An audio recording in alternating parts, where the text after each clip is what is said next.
Ferriari a marqué les esprits de ses concurrentes, dans l'émission Les Reines du Shopping diffusée jeudi 14 décembre 2017, sur M6.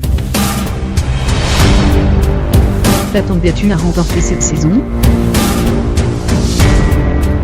Je ne m'y attendais pas du tout, et je ne voulais pas y croire. Je ne pensais pas que l'humour pouvait primer dans cette émission. Je me disais que les gens voulaient des choses spectaculaires.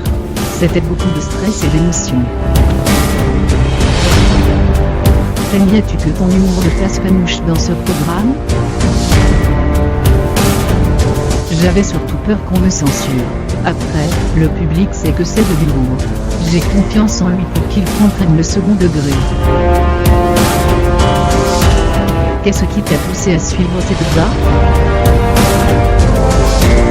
Quand j'étais petite, je voulais surtout faire du théâtre. J'ai passé plusieurs castings et je n'étais jamais prise, c'était vraiment très dur. Donc je me suis dit que j'allais essayer de faire mon propre spectacle.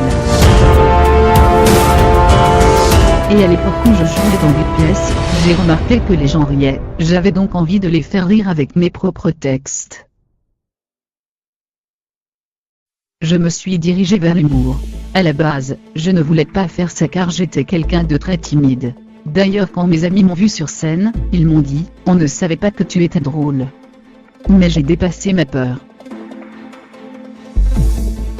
Tu es donc une personne réservée dans la vie de tous les jours ? Oui, je suis très timide.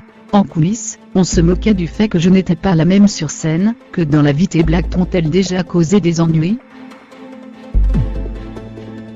Oui, ça arrive parfois pendant les spectacles que les gens quittent la salle. Et certaines radios m'ont déjà appelé pour faire des chroniques car elles aimaient mon humour.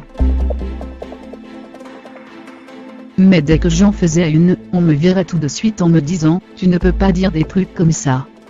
On me demandait de faire des blagues plus familiales, mais j'essaie de garder ma ligne directrice. Soit on me prend pour ce que je suis, soit tant pis.